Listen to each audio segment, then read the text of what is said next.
अस्सलाम वालेकुम। आज के टाइम में जो बड़ा इशू सामने आ रहा है, जो लोग भी अपने मुल्क से सऊदी अरब में आते हैं तो ज़्यादातर उनको इकामा नहीं दिया जाता है, उनको इकामा नहीं मिलता है।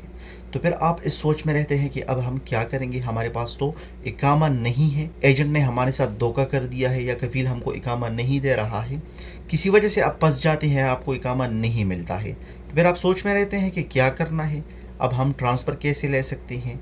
तो इसी वीडियो में हम आज इस बात के हवाले से वजाहत करेंगे कि जिन भाइयों को इकामा नहीं मिला है तो वो अपना ट्रांसफ़र कैसे ले सकते हैं, कौन सा तरीका है कि जिससे आप लीगल हो जाते हैं और आप फिर टेंशन में नहीं रहते हैं। इसके अलावा अगर आपको ये वीडियो अच्छी लगे तो वीडियो को लाइक करना और चैनल को सब्सक्राइब करना ना भूलिए, क्योंकि इसी चैनल पर मैं आपको Saudi related informative videos upload करता रहता हूँ। देखो दोस्तों, जब भी आप अपने मुल्क से आते हैं, सऊदी अरब में नया वीज़ा पर आते हैं, तो फिर आपको बाज़ दफ़ा ऐसा हो जाता है कि आपको इकामा नहीं मिलता है, आपका जो एजेंट है वो आपको इकामा नहीं देता है या आपका कफ़ील आपको इकामा नहीं रहता है, और फिर आप इस सोच और टेंशन में रहते हैं कि अब हम अपना ट्रांसफ़र कैसे ले सकते हैं।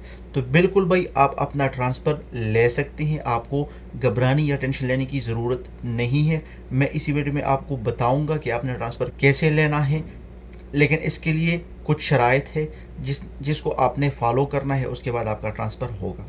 जब भी आपको इकामा नहीं मिलता है तो 3 महीने बाद आप अपना ट्रांसफ़र ले सकते हैं। जी दोस्तों, 3 महीने बाद आप कफ़ील या एजेंट से पूछे बगैर अपना ट्रांसफ़र किसी और जगह पर करवा सकती हैं। आप जब भी सऊदी अरब में आते हैं तो आपके पासपोर्ट के ऊपर बॉर्डर नंबर लिख दिया जाता है। अब तो ज़्यादातर बॉर्डर नंबर नहीं लिखा जाता है।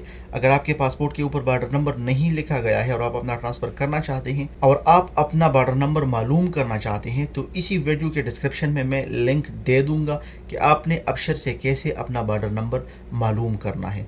तो बॉर्डर नंबर के ज़रिए आप अपना ट्रांसफ़र किसी और जगह पर कर सकते। और ये मैं अपनी तरफ से नहीं बता रहा हूँ, जो मिनिस्ट्री ऑफ लेबर है, वजारतुल मवारिदुल बशरिया है, वो ये बता रहे हैं कि जो भाई नया वीज़ा पर आते हैं उनको इकामा नहीं मिलता है तो 3 महीने बाद वो अपने बॉर्डर नंबर पर किसी दूसरी जगह पर तनाजुल कर सकता है, ट्रांसफ़र ले सकता है। लेकिन आपने ये ख्याल रखना है कि आपका 3 महीने हो गए हों, क्योंकि आपके 3 महीने हो गए हो आप किसी दूसरी जगह पर ट्रांसफ़र कर सकते हैं, आपको घबराने की ज़रूरत नहीं है। तो जिन भाइयों का ये मसला है वो 3 महीने तक गुजारा कर ले, जब आपका 3 महीने हो जाता है तो आप किसी दूसरी जगह पर ट्रांसफ़र कर सकते हो। होप आपको ये वीडियो अच्छी लगी होगी। अगर आपको ये वीडियो अच्छी लगी है तो अपने दोस्तों के साथ ज़रूर शेयर कीजिए, क्योंकि बहुत से दोस्त ऐसे हैं जिनका यही मसला है। इसके अलावा अगर आपका कोई क्वेश्चन वगैरह है तो आप मुझसे कमेंट सेक्शन में पूछ सकते हैं। मैं भरपूर कोशिश करूँगा कि आपको उसके मुतल्लिक आगाही दूँ और आपको गाइड करवा दूँ।